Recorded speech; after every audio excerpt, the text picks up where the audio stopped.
साष्टांग दंडवत प्रणाम करते हुए इनके हित की कृपा की प्रार्थना करता हूँ। हे गुरुदेव, करुणा करो, दया करो।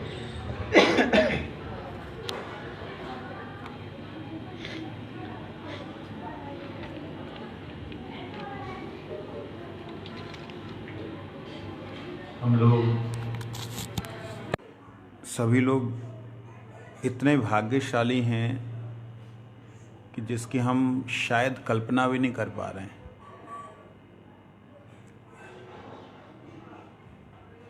कैसे भाग्यशाली हैं,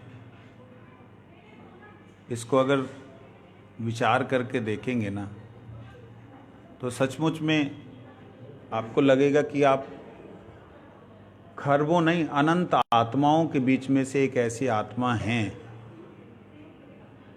जिनको भगवान ने अपने घर का रास्ता खोल दिया है।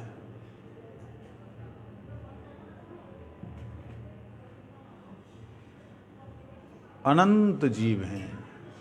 लोग शब्द प्रयोग करते हैं अनंत कोटि। जब अनंत शब्द आ जाता है तो कोटि का कोई महत्व नहीं रहता है। लेकिन फिर भी कोटि शब्द इसलिए प्रयोग किया जा सकता है, अनंत प्रकार के, कोटि का एक अर्थ होता है प्रकार। अनंत प्रकार के जीवों में से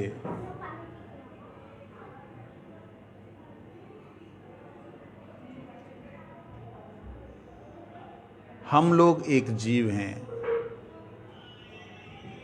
और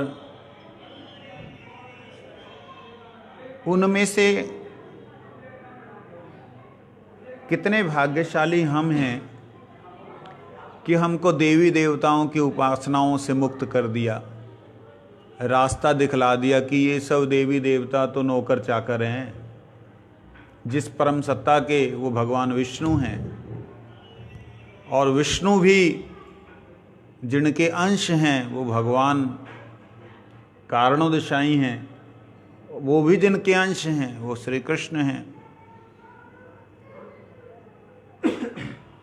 कितने भाग्यशाली हैं कि उन परम पुरुष पुरुषोत्तम अखिल ब्रह्मांड नायक परात्पर परब्रह्म श्री कृष्ण के बारे में हमें कुछ मालूम पड़ा। अनुभव नहीं हुआ, किसी को हुआ, लेकिन मालूम तो पड़ा। कुछ लोग 9 खंड 9 ब्रह्मांड इतने पिंडे पुंडे में पड़े रहते हैं। यहां अनंत ब्रह्मांडों की बात हो रही है, अनंत विष्णुओं की बात हो रही है। चलो बाद में आइयो, प्रसाद के टाइम चलो उठो, बगलो यहाँ पे, अब टहल लो, अन्य निकाल ले। जब आगे घंटी बजेगी ना बड़ी वाली, जब आइयो।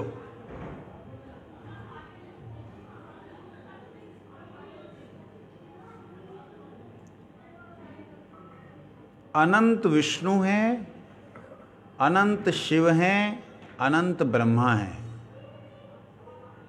अनंत शब्द का प्रयोग इसलिए किया जा रहा है क्योंकि प्रत्येक वस्तु की स्थिति के लिए, प्रत्येक वस्तु के उत्सर्जन के लिए, प्रत्येक वस्तु के विनाश के लिए 3 शक्तियां कार्य करती हैं। जो उत्सर्जन के लिए कार्य करती है उसे कहते हैं ब्रह्मा, जो उसको संरक्षण के लिए कार्य करती है उसे कहते हैं विष्णु, जो नाश का कार्य करती है उसे कहते हैं शिव। तो जितने आप आकाश में तारे देख रहे हैं उन सब की सृजनता कभी ना कभी हुई, तो सृजन करने वाला ब्रह्मा। हमारे शास्त्र का बड़ा ही विशेष महत्व है। पता नहीं क्यों मैं विज्ञान में क्यों चला जाता हूँ। मैं साधारण कथा करते करते आज उद्देश्य ठाकुर जी के प्रकट उत्सव का है, लेकिन पता नहीं इधर क्यों घुस गया, अभ्यास गंदा हो गया। और जो अब तक वो संरक्षित है वो किनके कारण से हैं? वो है व्यापक, जो व्याप्त हैं विष्णु के कारण से। और जिनका नाश होता है, कई बार आप देखते हैं तारे टूट करके गिर गए, विलीन हो गए, वो हैं शिव स्वरूप। ठीक। तो जितने ब्रह्मांड उतने ब्रह्मा, जितने ब्रह्मांड उतने विष्णु, जितने ब्रह्मांड उतने ही शिव। ये सारे के सारे जिस परब्रह्म से प्रकट हो रहे हैं, उस परब्रह्म का नाम है गर्भोदिशाई अथवा कारणोदिशाई महाविष्णु। क्या नाम उनका? अब ये 9 ब्रह्मांड और पिंड वाले ना सब गायब हो गए। कई संप्रदाय ऐसी विचारों को कुछ पता ही नहीं है, इंडे पिंडे ब्रह्मांडे बस इसी में पड़े हुए हैं। ये बात मैं नहीं कह रहा हूं, वेद कहते हैं, ब्रह्म संहिता कहती है। मेरे कहने से अथवा किसी के गुरु के बनाने से कोई भगवान नहीं बनता है। शास्त्र जिन्हें शाश्वत नित्य तत्व कहते हैं वही भगवान है। कल्पना कीजिए, वह कारणोदिशाई विष्णु भी जिनसे प्रकट हुए हैं उनको कहते हैं सर्वाकर्षक, जो सबको आकर्षण करें, सर्वानंददायक, जो सबको आनंद प्रदान करे। तो कृष्ण शब्द का अर्थ होता है कृष्ण, आकर्षक, ण आनंददायक। मतलब उस परम सत्ता का नाम अगर कोई है तो नाम है कृष्ण। उस अनामी पुरुष का अगर कोई नाम है तो है वो कृष्ण, क्योंकि अनामी जब हम कह देते हैं तो नाम उसमें भी है। आ लगा दिया तुमने, तुम्हारी समझ में नहीं आया। गुण तो है ना उनका। क्या गुण है? आकर्षण करके आनंद देते हैं। उन श्री कृष्ण के बारे में मालूम तो पड़ा। इससे सौभाग्यशाली और कौन सा जीव होगा? आप अपने ही शरीर में करोड़ों खरबों जीवों के साथ जुड़े हुए एक छोटे से जीव बैठे हैं। मैं कई बार आजकल इसकी चर्चा ज़्यादा करनी शुरू कर दी है मैंने। कुछ ऐसा ही जीवन में घटना घटी जिसके कारण ये बार बार मेरे जीवन में आ रहा है। अनुभव हुआ जब कि इस शरीर के अंदर खरबों आत्माएं हैं अपने अपने शरीर के साथ। एक खून की बूंद में कितने जीव हैं?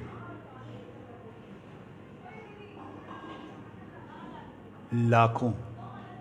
एक खून की बूंद में, एक पानी की बूंद में कितने कण हैं जल के?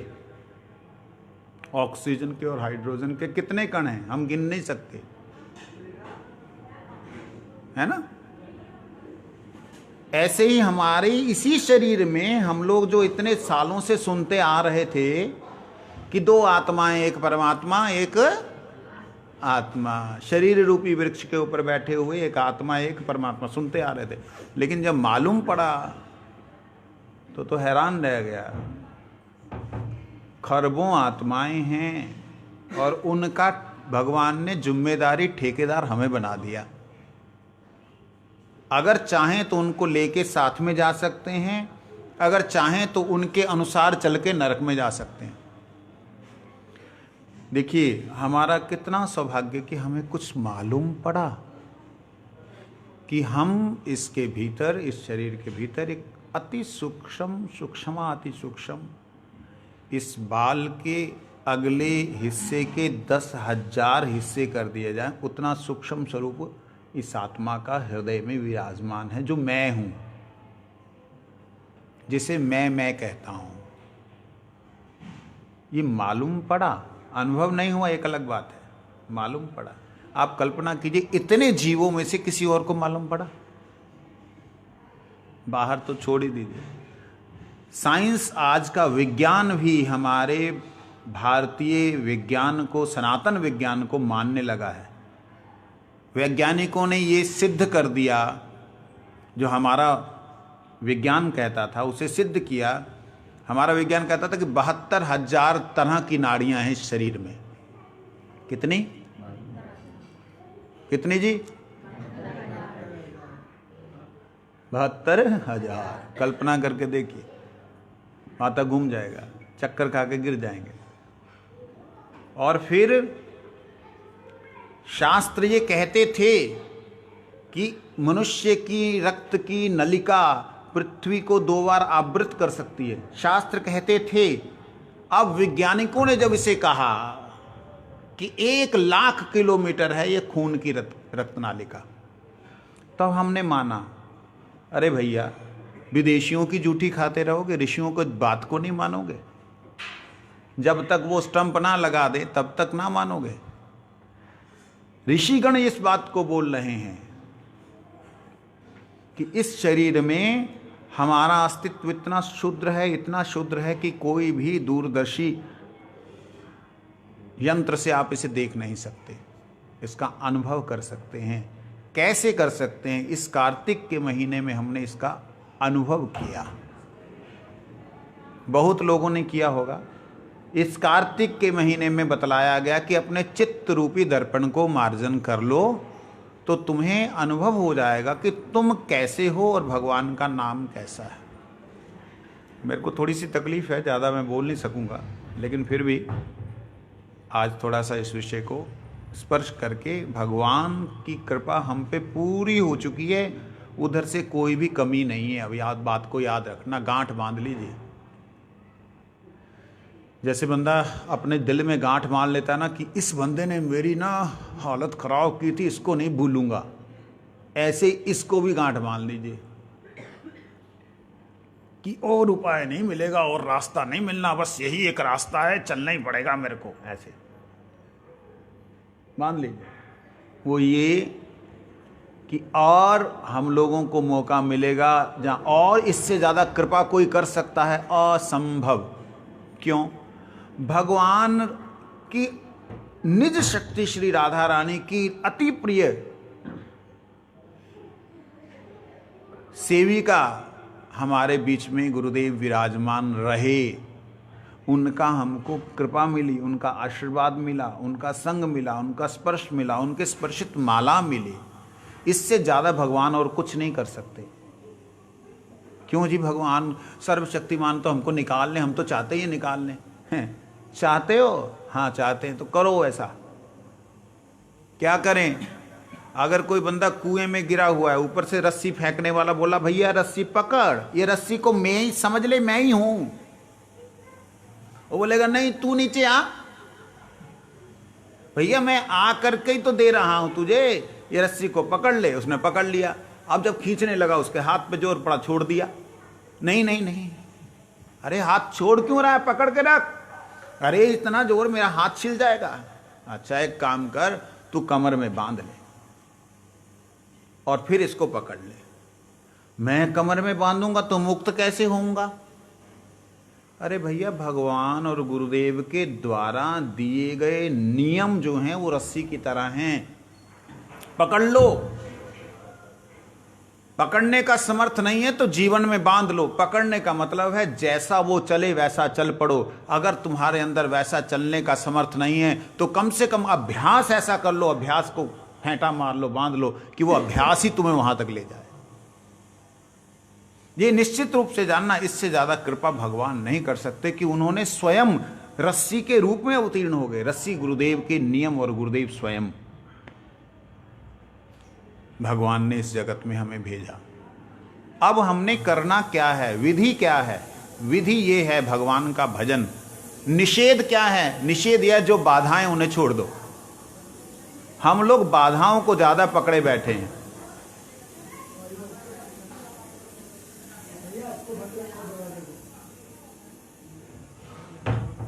हम लोग बाधाओं को ज्यादा पकड़ के रखे हैं। बाधाओं का मतलब जो जो रुकावटें आती ना उन्हें ज़्यादा याद रखते हैं, और जो सहूलतें भगवान की तरफ से मिलती हैं उन्हें तुरंत भूल जाते हैं। इतनी मालाएं मिली वो तो याद नहीं रही, एक गाली मिली तो वो याद रह गई। ऐसा नहीं, गालियों को भूलना है, ठाकुर के प्रेम को याद करना। ये पॉजिटिव वे है, चलने का तरीका है। नहीं तो कभी नहीं निकल सकते। निकलने का एकमात्र मार्ग भगवान की कृपा मुझ पे निरंतर हो रही है, इसका हमेशा अनुभव करना। कैसे अनुभव करना? तत्ते अनुकंपाम सुसमीक्ष्यमानो भुंजान एवात्म कृतम विपाकम हृदभाग बपुभि विदधन नमस्ते स जीवित य स मुक्ति पदेदाय भाग। कहते जो भगवान की कृपा को देखते हैं,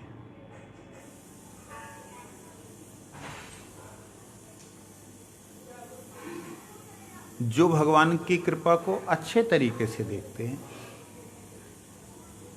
जो बहुत अच्छे तरीके से देखते हैं, विशेष रूप से भगवान की कृपा सब में है, इस बात को हमने समझना है। तीन तरह के लोग हैं, एक है देखने वाले, एक है अच्छी तरह देखने वाले, एक है सुंदर तरीके से अच्छी तरह देखने वाले। जो सुंदर तरीके से अच्छी तरह देखते हैं वो भगवान की कृपा को हर जगह, हर स्थिति में, हर परिस्थिति में, हर सुख और दुख में देखते हैं। जो समीक्षमान है, जो अच्छे तरीके से देखने वाले, वो प्रत्येक कर्म के फल को ये सोचते हैं कि मेरे ही कर्मों का फल है। मैं इसको थोड़ा सा खोलना चाहता हूँ, थोड़ा ध्यान देना। मैं इशारों में बोलने लगा था, लेकिन लगा कि आप लोग नए हो, इसलिए थोड़ा ऐसे विचार करके बात करेंगे।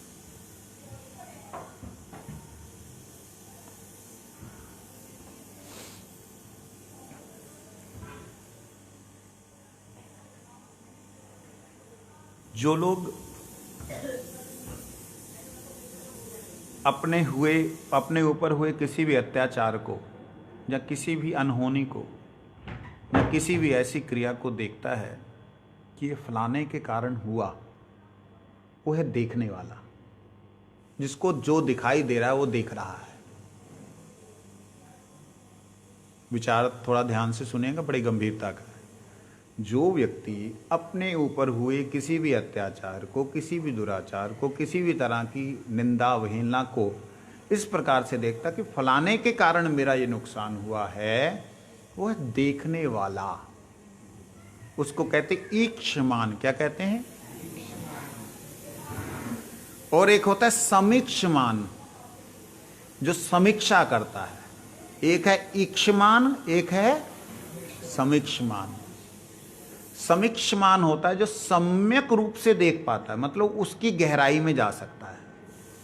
उदाहरण के लिए, एक ने देखा सिर में दर्द है, डिस्प्रिन खा ले, छुट्टी है ना, पानी में घोली, खा, ठीक हो गया। तो हम लोग वो वाले लोग हैं, हम इक्षमान है, देखा खा लिया। जो समीक्षमान है, थोड़ा सा अच्छा डॉक्टर होगा, वो बोलेगा भैया तूने ठीक ठाक तो खाना पीना ठीक है? हाँ ठीक है। तेरा पेट साफ हुआ था? हाँ हुआ था। तो कोई और प्रॉब्लम? कहते नहीं और तो नहीं। तो ये तेरे को ऐसे यहाँ जलन होती? हाँ जी जो होती है। तो वह समीक्षमान को जो रूट को देख पाए, वो क्या देखता है? कारण क्या है? कारण है इसके कर्म। कौन से कर्म? जो पहले इसने खाया था 20 दिन पहले, वो अंदर जाके उसने एक जख्म बना दिया था, और वह जख्म अब ताज़ा हो गया है। उसमें जो चीज़ पड़ती है वो क्या बोलते हैं उसको, पित्ते की थैली, गॉल ब्लैडर के अंदर जाकर के वो पचता नहीं है, गैस बन जाती है और सिर पे चढ़ जाती है, उससे दर्द होता है। डिस्प्रिन खा करके अपना लीवर और डैमेज करता जा रहा है, सेंसेशन पावर और ख़राब करता जा रहा है, दिमाग इसका जो सुन्न होता जा रहा है। उसने कारण को समझा, वो है समीक्षमान। क्या समझा उसने? कारण को, वो है समीक्षमान। ये होते हैं डॉक्टर। और संसार में सुसमीक्षमान व्यक्ति नहीं मिल सकता। सुसमीक्षमान तो केवल भगवान के भक्त ही हो सकते हैं। संसार में ईक्षमान है जहां समीक्षमान है, सुसमीक्षमान नहीं। ईक्षमान समीक्षमान के ऊपर, सुसमीक्षमान जो है वो ये देखता है कि आहा, गोविंद ने मेरे जाने का रास्ता तैयार कर दिया, ये बीमारी मेरे को लेके जाएगी मेरे गोविंद से मिलाने के लिए। सोच सकते हैं हम लोग ऐसा? कोई जाने के लिए उतावला होगा यहां से?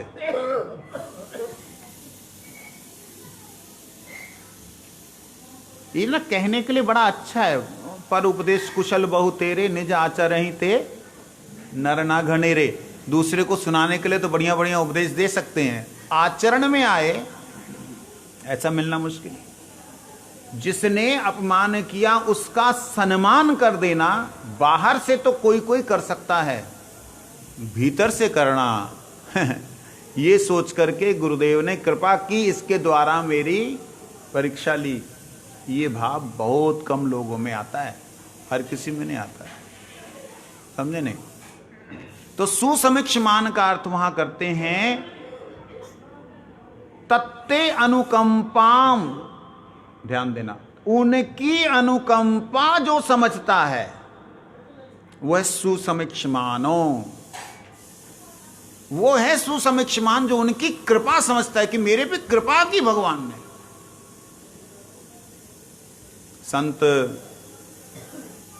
तुलसीदास जी की बात है,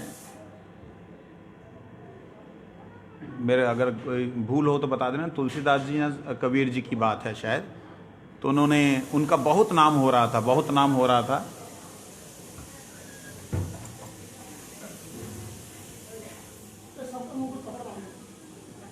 कपड़ा नहीं, दरवाजा बंद कर देना बस बार बार।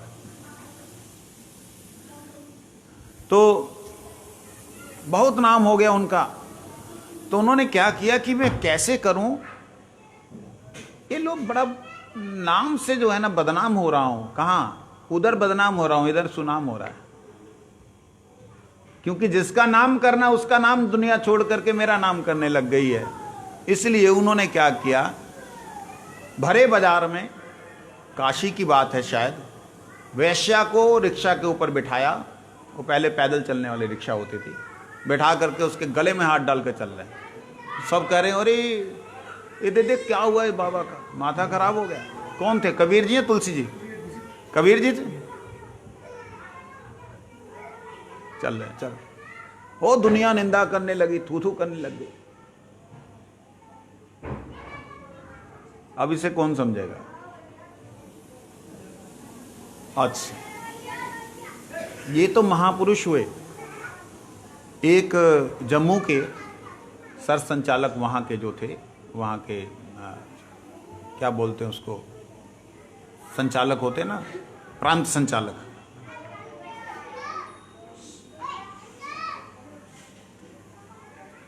खड़ो रहा बाहर, इनने सबन ने पल्ली तरफ भगा दे, बाहर जाओ, इनको संभालो।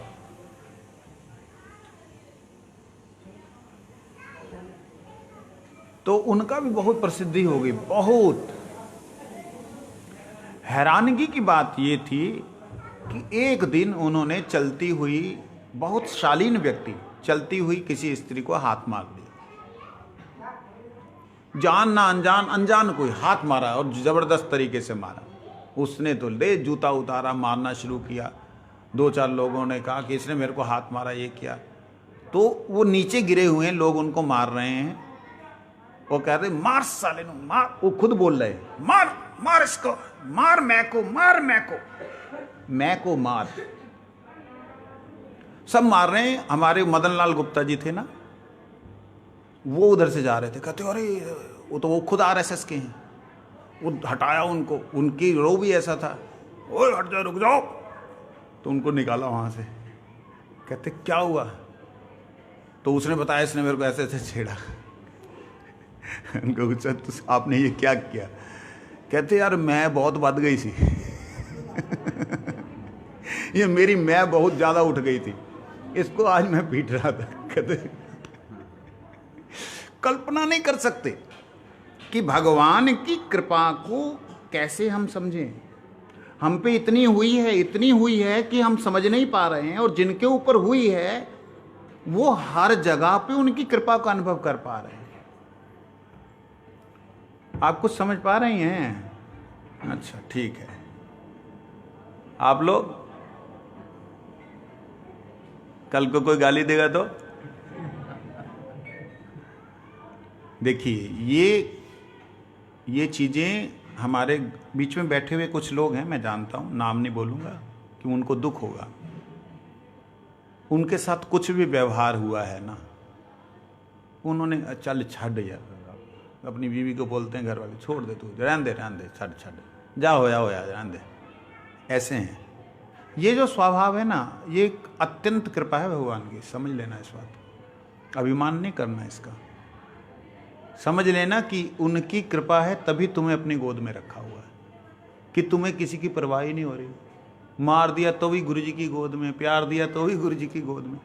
ये जो भाव हृदय में आ रहा है, अवश्य उनकी जो पार्टनर हैं वो लोग बोलते हैं, मेरे को फोन आते हैं, महाराज जी समझाओ इन्हों, हाँ इन्हें सब कुछ गंवाता उनको क्या बोलूँ, इन्होंने जो प्राप्त कर लिया किसी ने नहीं किया। तो अभिमान ना हो इस बात का, लेकिन याद रहे तत्ते अनुकंपाम सुसमीक्ष मानो, वह ही देख सकता है उनकी अनुकंपा, उनकी कृपा सर्वत्र सब जगह पर। जो सुसमीक्षमान है, जो सु मतलब सुंदर, समीक्ष मतलब समीक्षा करने वाला, सुंदर समीक्षा। सुंदर कौन है इस जगत में? सुंदर क्या है? आप दो नाम बोल रहे हैं। हाँ देखो, जग में सुंदर हैं दो नाम, यही सुना है ना। लेकिन श्याम सुंदर से सुंदर और कौन हो सकता है? तो जो श्याम सुंदर से जोड़ करके समीक्षमान बना, श्याम सुंदर से जुड़ा हुआ समीक्षमान जो है, वह व्यक्ति देखता है क्या है? ये तो भगवान की कृपा है। जो भगवान की कृपा देख लेता है, वो ये नहीं देखता कि मेरे कर्मों का फल है। दूसरा अर्थ, पंडितों के बीच में कई बार ऐसी लीला चलती है, चर्चा होती है। दूसरा अर्थ ये, वो तो कृपा देख रहा है, वो कर्म फल नहीं देख रहा है। मेरे कर्मों का फल है ये भगवान की कृपा, ना। कर्मों का फल देखता है समीक्षमान, और कृपा देखता है भक्त। ये दोनों में अंतर है, लेकिन इसका साधारण अर्थ यही निकलता है कि वो भगवान की कृपा समझकर अपने कर्मों का फल समझते हुए प्रत्येक फल को भोगता है। ऐसा साधारण अर्थ है, लेकिन गंभीर अर्थ जाते हैं तो ये अन्य अर्थ आता है। तो हमारे पे इतनी अद्भुत कृपा है भगवान की कि उन्होंने हमें गुरुदेव दिए, ऐसे गुरुदेव दिए जो पूर्णतया, संसारिक दृष्टि से कहूंगा पूर्णतया शुद्ध ब्रह्मचारी, पूर्णतया निष्कपट, निस्वार्थी, इस संसार की कोई भी वस्तु के प्रति उनके पूर्णतया त्यागी संसारिक दृष्टि से। और आध्यात्मिक दृष्टि जो हमारी नहीं है साधारण लोगों की, वो राधा रानी के नित्य परिकर। भगवान ने इससे ज्यादा और क्या देना था? उन्होंने सब कुछ दे दिया। अब हमने करना क्या है? करना हमने है शिखाए शरणागति भक्तेर प्राण। महाप्रभु प्रेम प्रदान करने के लिए आए। कहां से आए? श्री कृष्ण चैतन्य प्रभु जीवे दया करी, स्वपार्षद स्वीयधाम सह अवतरी। अत्यंत दुर्लभ प्रेम करी वारे दान, शिखाए शरणागति भक्तेर प्राण। ध्यान देने वाली बात है। आप दान करने के लिए तो दान कर दो, फिर आप सिखा क्या रहे हो? अत्यंत दुर्लभ प्रेम, भगवान का जो अत्यंत दुर्लभ प्रेम है, उसको दान करने के लिए चैतन्य महाप्रभु आए, तो दान करके चले जाओ। कहते नहीं, शिखाए शरणागति भक्तेर प्राण। दान तो उन्होंने ऐसे ही किया, लेकिन शरणागति फिर क्यों सिखलाई? कहते शरणागति जो है पात्र है जिसमें वो प्रेम रुकेगा। नहीं तो प्रेम तो दान किया, वो प्रेम का रुकेगा नहीं अगर, तो पिएगा बंदा बाद में कैसे? अब जैसे पानी बरसता है, राजस्थान में क्या करते हैं, बड़े बड़े तालाब बना दिए पक्के, पानी बरसता है उस तालाब में भर जाता है, सारा वर्ष पानी पीते हैं। वो शरणागति है, आधार है, समझे नहीं? तो अगर हमारे हृदय में वह शरणागति जो श्रीमन महाप्रभु ने सिखाई वो नहीं रहेगी, तो हमको वह कृष्ण प्रेम जो कि बिल्कुल अत्यंत दुर्लभ, देखिए पहले तो कृष्ण दुर्लभ, उनका प्रेम उससे भी दुर्लभ, वह प्रेम मिलने के बावजूद भी रुकेगा नहीं। जैसे मरुभूमि में पानी गिरने से दे दो दे दो दे दो प्रभु जी।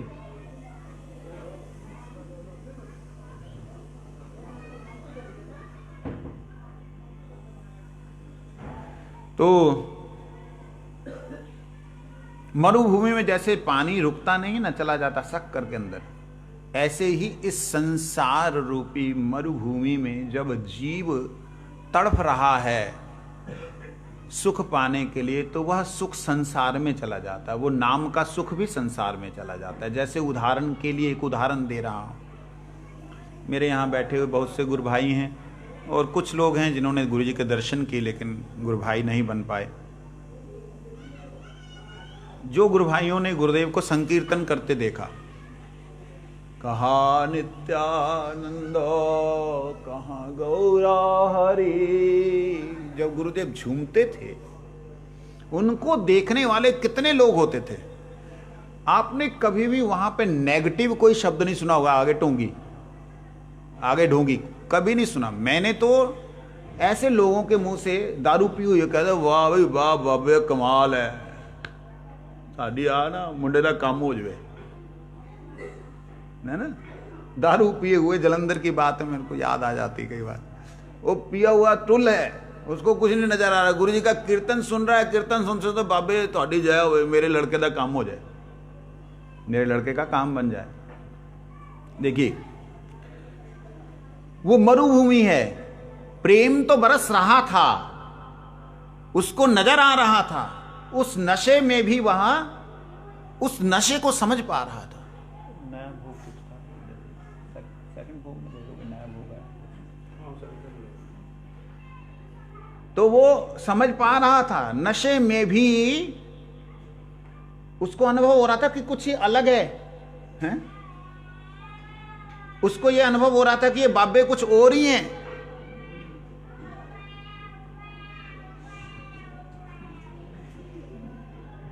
ये ग्वाल वालों की टोली है ना, ये कहते कहां से आगे पंडित बोलबे को कथा है, हमें ना खिलाए रहे ना खिलाए रहे। कन्हैया के ग्वाल वाले ऐसे हैं। जब पंडित आते थे ना, वेद वेद वेद ध्वनि करते थे, ओम स्वस्ति ना गोविंद स्वस्ति ना अच्युतानंद। कृष्ण जाके कहता है क्या कर रहे हो तू, हिला देता उनको, मैया की गोद से कूद कूद के उठता, ये क्या कर रहे न, कछु चाहिए, रोए क्यों रहे ये, क्योंकि कन्हैया भी आए रहता है ना, ये क्यों रोए रहे, अम्मा दे दे कछु इनको। तो ऐसे ये बच्चे लोग हैं, और विशेष करके ब्रज के बाल को तो क्या बोले। हाँ तो कहाँ थे, हाँ देखिए वो दारूबाज बिल्कुल टुल्लू, उसको समझ में आ रहा है कि कुछ तो अलग है ये। क्यों आ रहा था? क्योंकि गुरुदेव भावावेश में हैं। एक है गुरुदेव हमसे वार्तालाप करते हैं, उस वक्त गुरुदेव हमारे से वार्तालाप कर रहे हैं, ये हमारा सौभाग्य है। लेकिन ये एक अवस्था होती है जब भावावेश में होते हैं। जब वो भावावेश में होते हैं ना, उस वक्त तो हर जीव उनका वह आनंद प्राप्त करता है। मतलब समझो कि एक तो बादल है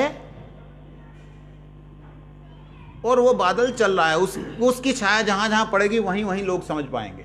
और एक है बादल बरस रहा है, जो बादल बरसता है तो वो पूरे के पूरे एरिया को डुबो दे देता है। तो गुरुदेव के संसर्ग में संपर्क में आए हुए जितने लोग हैं उन तक ही कुछ गुरु जी की कृपा महसूस होती होगी, होती थी। कई मूढ़ लोगों को तो गुरु जी के पास रह करके भी गुरुदेव की कृपा तो छोड़ो, गुरु जी का ही नहीं अनुभव हुआ। वो खटमल की तरह गुरु जी का साथ में रहते हुए गुरु जी का कोई जो वास्तविकता में संग नहीं ले सकते, और कई लोग दूर रहते हुए भी वो गुरुदेव की कृपा का अनुभव कर सकते हैं। तो विषय पे वापस आता हूं। तो क्या होता था, प्रेम बरस रहा था, प्रेम को उसने कहां लगाया, मेरे लड़के का काम बन जाए। कहां चला गया? मरुभूमि में, रेगिस्तान में। इस संसार की जितनी इच्छाएं वासनाएं हैं वो सारी की सारी मरुभूमि की तरह हैं। भगवान के नाम का प्रेम भी इसी जो भी हम लेते हैं वो संसार की इच्छाएं और उन आशाओं के भीतर चला जाता है। इसलिए गुरुदेव शुद्ध मिलने के बाद, भगवान के परिकर और पार्षद मिलने के बाद भी, हरि नाम शुद्ध मिलने के बाद भी हमारे अंदर वो प्रेम की लता अभी अंकुरित नहीं होती। कारण ये कि हमारी आशाएं अभिलाषाएं हजारों हैं, वो नहीं खत्म होती। और जब तक वो खत्म नहीं होगी तब तक इधर का जो है अंकुर ही नहीं होगा बीज। अब बात आती कि वो खत्म कैसे हो। कहते दो तरीके हैं, जहां तो आशाओं के पीछे लगो कि ये नहीं करनी, ये नहीं करनी, ये नहीं करनी, ये नहीं करनी, जहां फिर इन आशाओं को छोड़ करके जो भी है तो रहे। अकाम सर्व काम हुआ मोक्ष काम उदाहर दी तीव्रेण भक्ति योगी न जजेत पुरुष परम। भगवान की तरफ बढ़ना शुरू कर दो, तीव्र गति से कहा है यहाँ पे। धीरे धीरे चलोगे तो आशाएं पकड़ती रहेंगी, तीव्र गति से चलना शुरू कर दो। तीव्र गति से चलने का मतलब होता है संध्या वंदन, जो भी हम लोग नियम दिए हैं गुरुदेव ने, संध्या वंदन इत्यादि करते हुए हरि नाम का ऐसा संबंध स्थापित करो। खाते पीते उठते सोते जागते बैठते कोशिश ये करो कि नाम मुख से निकले, मुख से। और जो कहते हैं ना मेरा 24 घंटे भगवान का ही स्मरण रहता है जी, वो अपने आप को भी धोखा दे रहे हैं। स्मरण रहता तो मुंह से क्यों नहीं निकलता। अभी कल ही एक वैष्णव, मतलब कुछ लोग आए थे यहाँ मेरे पास, मैंने उनसे पूछा तुम्हारा साधन भजन कैसा चल रहा है। तो 2-3 ने हरिनाम दीक्षा कहीं से नहीं ली, तो मैंने उनसे बोला क्यों, कैसा चल रहा है। हमारे अपना तो भगवान ही है बस, और क्या, उनकी कृपा से सब काम हो रहा है। मैं कहा उनकी कृपा से सब काम हो रहा, आप उनका क्या काम कर रहे हो। कहते हमने क्या करना जी, सब तो उन्होंने करना है। ठीक, लेकिन आप क्या स्मरण करते हो। कहते 24 घंटे उनका स्मरण है जी। मैं हैरान हुआ, मैं क्या मुख से नाम कैसे करते हो, कितना करते हो बताओ आप। भाई मैं सीधा पॉइंट पे आया, मैं क्या उनका ना। कहते ऐसा तो जब दिल आता है जब कर लेते हैं। मैं क्या इसका मतलब आपका 24 घंटे हरिनाम नहीं ना, 24 घंटे ही भगवान का उसमें ही है जी। अपना तो जब मन में आता है तब बोल लेते हैं, मतलब इसका मतलब मन में आपके तो कभी कभी आता है। कहते ऐसा नहीं है, जो सारे काम वही कर रहे हैं, सभी उनकी कृपा से हो रहा है, हम उनके ही दिया खा रहे हैं, उनके ही दिया पहन रहे हैं, उनके दिए सो रहे हैं। वो मैंने इनको बोला, मैं धोखा मत दो। मैं उनकी पत्नी पास में, मैं उन पत्नी से प्रेम करते हो, चुप हो गए। अब तो एकदम प्राइवेट बात तो नहीं करनी चाहिए। मैं करते हो, मैं मन मन में किया करो। मैं उसके लिए तो प्रेम का इजहार करते हो, तूने बहुत बढ़िया बनाया, आज तो मन खुश कर दिया है। उसके लिए प्रेम का इजहार, उसके लिए तुम्हारे पास में शब्द हैं। और जो गोविंद ने तुम्हें एक दिन के अंदर 25,000 सांस दे दिए, उनके लिए तुम्हारे पास जो शब्द ही नहीं निकल रहे। मैं धोखा मत दो, गिनती शुरू करो। उनके कान खड़े हो गए और व्रत करके गए कि स्वामी जी अब अगली बार अगर आऊंगा। मैंने कहा ठीक है, 16 नहीं कर सकते, 8 माला तो शुरू करो। तो इस तरीके से भगवान का नाम अगर हम मुख से लेंगे तो वह काउंट होगा सांस के साथ में। अगर नाम मुख से नहीं लेंगे तो श्वास के साथ उसकी कोई काउंटिंग नहीं है। मन में ले रहे हैं ठीक है, बहुत अच्छी बात, लेकिन मुख से लेना बहुत ज़्यादा जरूरी है। कारण भगवान ने हमें सारी कृपा, सारी शक्तियां दी हैं। उन शक्तियों को भगवान की सेवा में लगाना चाहिए। हमको देखने के लिए आँख, सुनने के लिए कान, सूंघने के लिए नाक, टेस्ट लेने के लिए जिह्वा, स्पर्श करने के लिए चमड़ी, ये सब कुछ भगवान ने दिया है। अगर हम उनको अनुभव करने का प्रयास नहीं करेंगे तो कैसे संभव होगा कि ये संसार की आशाएं अभिलाषाएं छूटेंगी। संसार की आशाएं अभिलाषाएं तभी जा सकती हैं, तभी छूट सकती हैं, तभी इच्छाएं खत्म हो सकती हैं यदि इसको कोई अच्छा टेस्ट मिल जाए, बढ़िया टेस्ट मिल जाए। उस शीरे को क्या बोलते हैं, गुड़ का जो शीरा होता है, नहीं चाशनी नहीं रहे, मैल जो निकलती है गुड़ का, जो गुड़ बनाते हैं ना उसके ऊपर झाग आती है, झाग, वो झाग को मैल बोलते हैं। वो मैल को सीरा बोलते हैं। पंजाबी बंदे बैठे पता नहीं, सीरा कहते, सीरा। वो जो सीरा है वो तंबाकू में डाल करके उसको नॉर्मली नशे के लिए लिया जाता है। तंबाकू मिक्स करने से वो थोड़ा इकट्ठा हो जाता है। तंबाकू तो बीड़ी बूड़ी बनाने में शुद्ध होती है। हेलो वृंदावन बिहारी लाल की।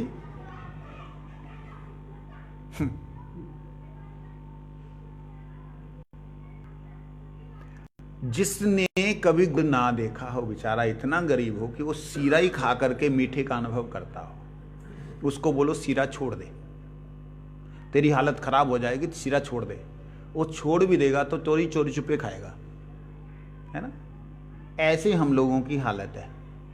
4 नियम पालन करो, 4 नियम पालन करो, चलो प्याज वगैरह छोड़ दिया, नशा छोड़ दिया, लेकिन फिर भी संसार की इच्छाएं तो नहीं जुड़ती। ये जो संसार की इच्छाएं, अभिलाषाएं, आशाएं हैं, इनका जाने का एक ही तरीका है, इसको श्रेष्ठ रस मिले, श्रेष्ठ रस मिले।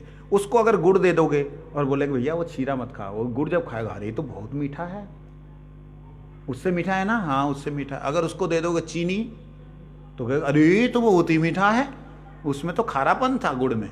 और उसको दे दोगे मिश्री तो वह गुड़ तो छोड़ो, शीरा तो छोड़ो, वो चीनी भी छोड़ने को तैयार हो जाएगा। होगा कि नहीं? इसी प्रकार से इन आंखों ने अभी तक संसार की चमड़ी के ऊपर वाला रूप देखा है, चमड़ी के अंदर वाला रूप देखा? आपने कभी कोई पैकिंग फाड़ करके देखा?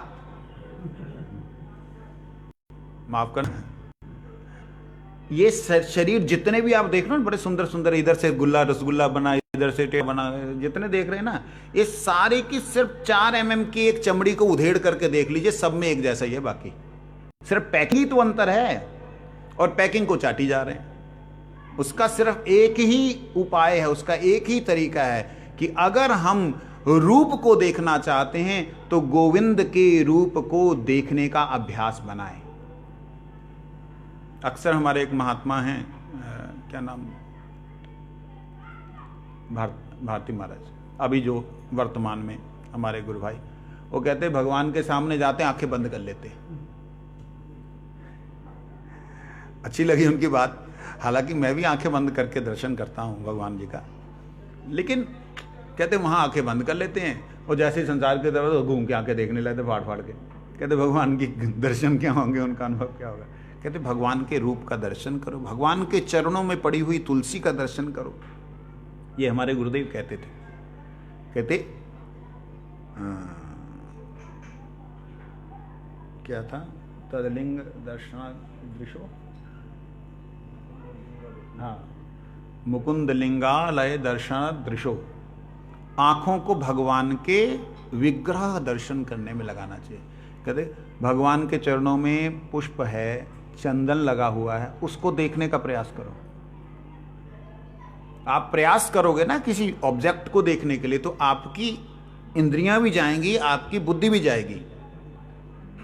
अब 2 चीजें आपकी लगती हैं, उसके बाद में फिर भगवान के चरणों के ऊपर भगवान के जो श्रृंगार है उसका दर्शन करें, फिर उसके अंदर जो जरी लगी है उसको देखें कि अलग तरह की है, ये लगाना है। जैसे आपको मालूम है इस पैकिंग के अंदर गंद ही भरा है, लेकिन फिर भी आपने लगाया मन को, नहीं नहीं अच्छा है लगाया ना, ऐसे लगाना है। तो फिर जिह्वा है, बड़े तरह तरह के स्वाद चाहती है, हैं? अब तो यहाँ इतने बैठे हैं सभी ने प्याज लहसुन छोड़ा हुआ है, नहीं तो प्याज लहसुन का ही नहीं छूटता लोगों का, स्वाद चाहती। तो इसको ठाकुर जी का प्रसाद दो, भगवान जी को अर्पण करके भगवान जी का जूठन, भगवान जी का, गुरु जी का प्रसाद ही हम प्रसाद पाएं। इस प्रकार से जब हम एक अभ्यास बनाएंगे, सुनने के लिए हरि कथा, बोलने के लिए हरि कीर्तन, सूंघने के लिए भगवान के चरणों में अर्पित, और सुगंध, भगवान को ना आप सेंट भी अर्पण कर सकते हैं। आपके शरीर में कई लोगों के बदबू आती है, कोई बात नहीं, भगवान को अर्पण कर दें और उसको प्रयोग करें।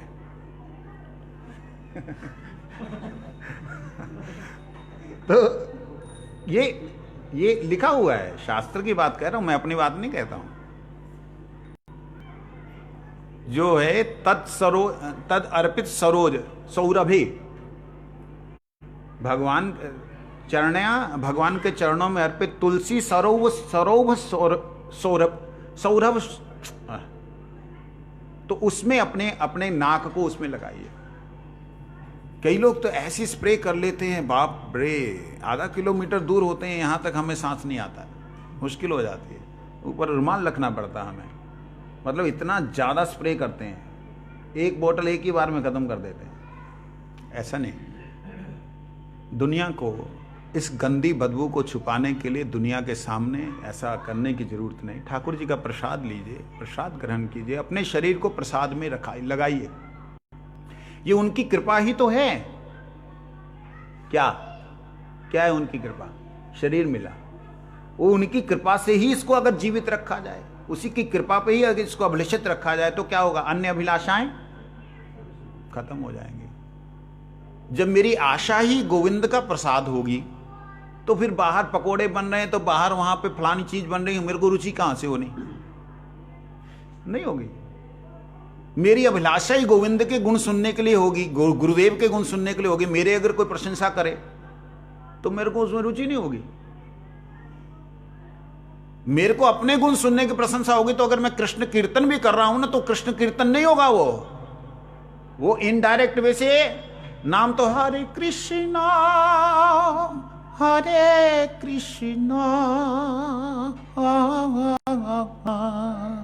ये तो चल रहा है, लेकिन इसमें होगा क्या? अगर मेरे हृदय में मेरे गोविंद मेरे गुरुदेव की प्रसन्नता की इच्छा नहीं है, उनकी प्रशंसा की इच्छा नहीं है, तो होगा क्या? यहां हरे कृष्ण में हरे कृष्ण नहीं होगा, वो मेरे ही नाम होगा।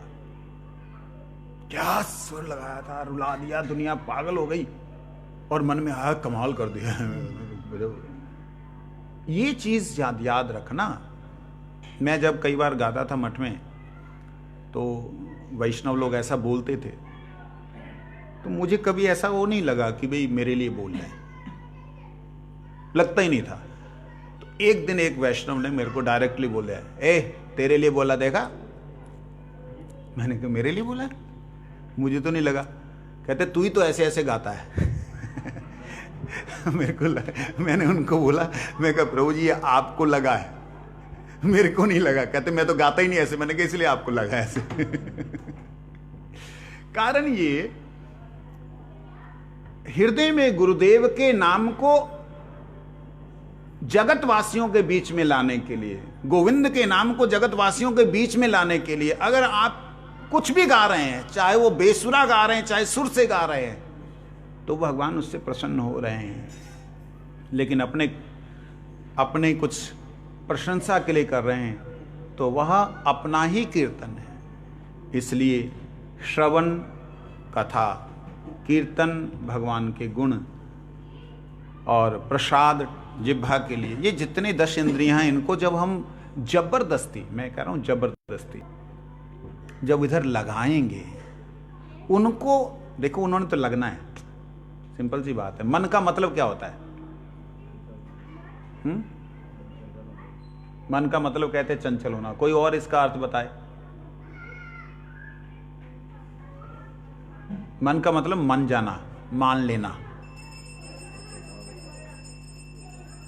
जो भी मनाओ ये मान लेता है, लेकिन हमें मनाना नहीं आ रहा। देखो कैसे मानता है, पता है गलत है लेकिन मान जाता है। बुद्धि कहती नहीं सही है, हाँ सही है, सही समझ के पीता है गलत चीज को।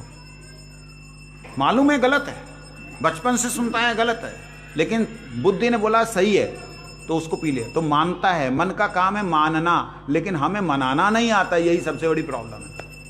मनाना कैसे आएगा? जब विवेक जागृत होगा। विवेक जागृत होगा सत्संग में बैठने से, और विवेक के जागृत होने के बाद जब बुद्धि काम करेगी तब मन मानता है। ऐसा नहीं है कि मन नहीं मानता है, मन मानता है, लेकिन बुद्धि के इशारों पे चलता है। अब बुद्धि अगर हम सद्बुद्धि नहीं होगी तो नहीं होगा।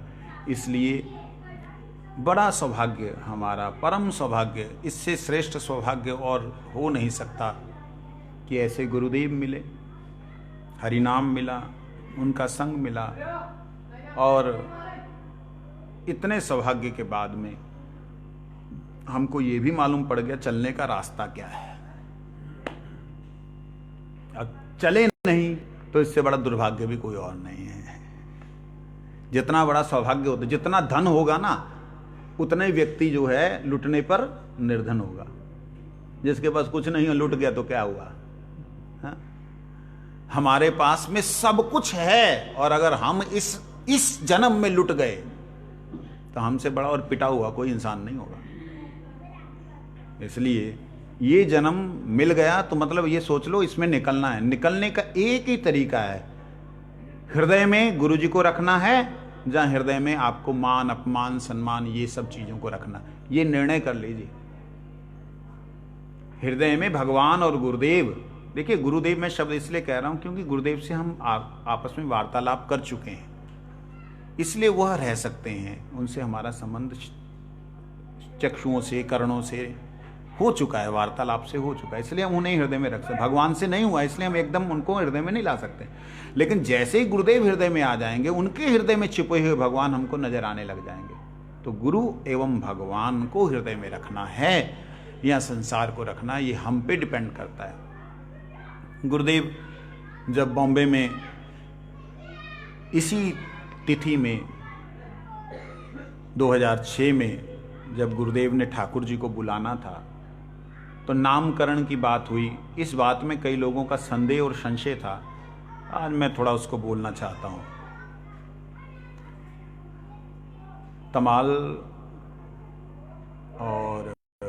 तमाल प्रभु और कौन थे, प्रसाद जी नहीं थे,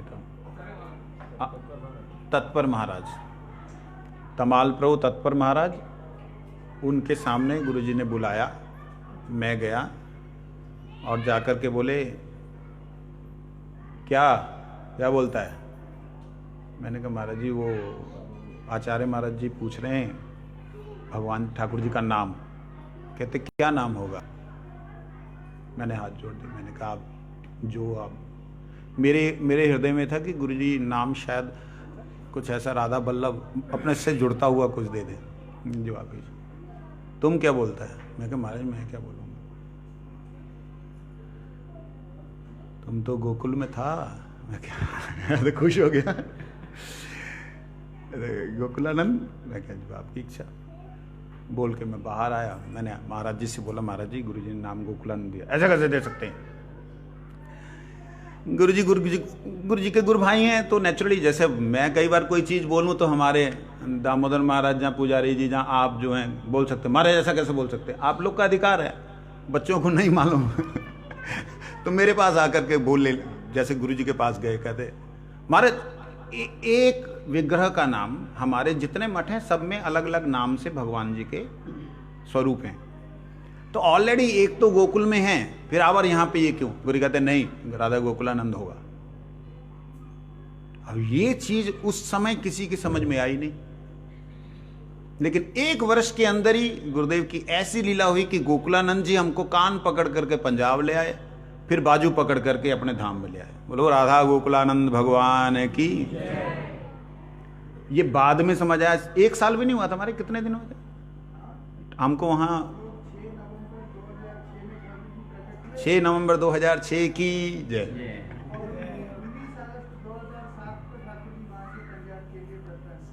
बताओ कितने महीने।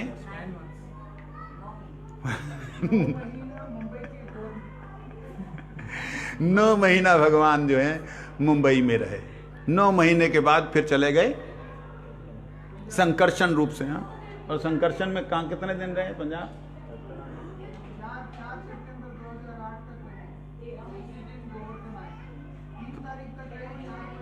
मतलब 1 साल 1 महीना, लगभग 1 साल जो भी। हाँ, राधा अष्टमी में यहाँ पे ठाकुर जी यहाँ पे हम लोगों को यूँ कहूँगा बाजू पकड़ के ले आए, क्योंकि मैंने एक थोड़ी सी मूर्खता कर दी थी। जब चक्कला में सभी वैष्णव लोग गुरुजन लोग आए, गुरुदेव का स्वास्थ्य ठीक नहीं था, गुरुजी नहीं आ पाए, बाकी सब लोग आए, तो मैंने वहाँ पे बोला, मेरे को बोलने के लिए दिया माइक, तो मैंने बोला देखिए गुरुदेव की कृपा से हम लोग यहाँ पर जो आए हैं तो हम मठ से कुछ भी नहीं लेके आए। मैंने ऐसे शब्द प्रयोग किए जो कि भारती महाराज ने तुरंत टोका मुझे। हम सिर्फ 15,000 रुपये और ठाकुर जी को लेके आए। जैसे मैंने बोला कि मैंने मतलब 15,000 रुपये और ठाकुर जी को लेके आए, भारती महाराज तुम उनको लाया, जाओ तुमको लेके आया। मैंने कहा हमारी गलती हो गई। देखिए उन लोगों का दर्शन कैसा है। राधा मदन मोहन, राधा गोविंद, राधा गोपीनाथ जी यहां से जयपुर में गए, यहां मुसलमानों ने उनको भगाया, क्या बोलेंगे? वहां के भक्तों की या वहां के राजा की भावनाओं से भावित होकर के नव वृंदावन का निर्माण करने के लिए, लोग उन्हें गुप्त वृंदावन कहते हैं, मैं तो कहूं नव वृंदावन का निर्माण करने के लिए राजस्थान में गए। क्योंकि राजस्थान के अंदर से कितने ही ऐसे दिव्य भक्त आए हैं जिनकी गाथाएं हम गाते गाते गाते गाते सारे ग्रंथ भर गए हैं। तो इसलिए जो भी है ठाकुर जी की जैसी लीला, तो आज के दिन ठाकुर जी प्रकट हुए और 6/6/96 में आए थे ये ना, 6/11/96, हाँ 2006 में 6 नवंबर को आए थे ये। उस समय भी यही तिथि थी, पूर्णिमा ही थी। तो आज सौभाग्य है कि हम सब लोग एकत्रित हैं। लेकिन परम सौभाग्य ये है कि हम सब परम सौभाग्यशाली कि गुरुदेव ने हमें स्वीकार कर लिया है। अब सिर्फ इतना ही है कि हम गुरुदेव की उस कृपा को अंतःकरण में हमेशा स्मरण करते हुए अपने जीवन को चला सकें। ये हमारा प्रयास एकदम वो होना चाहिए कि जिसकी कोई सीमा ना हो। बस यही एक मेरी प्रार्थना है। सभी गुरु भाइयों को साष्टांग प्रणाम करते हुए आज के दिन आप सबसे प्रार्थना करता हूँ, गुरुदेव से प्रार्थना करें कि मेरे हृदय में जो शरणागति के लक्षण हैं वो प्रकाशित हो सकें, जिससे कि मैं गुरुदेव के श्री चरणों को पूर्ण रूप से प्राप्त कर सकूं। वंशा कल्प कृपा संपतिता नाम पावन वैष्णव नमः।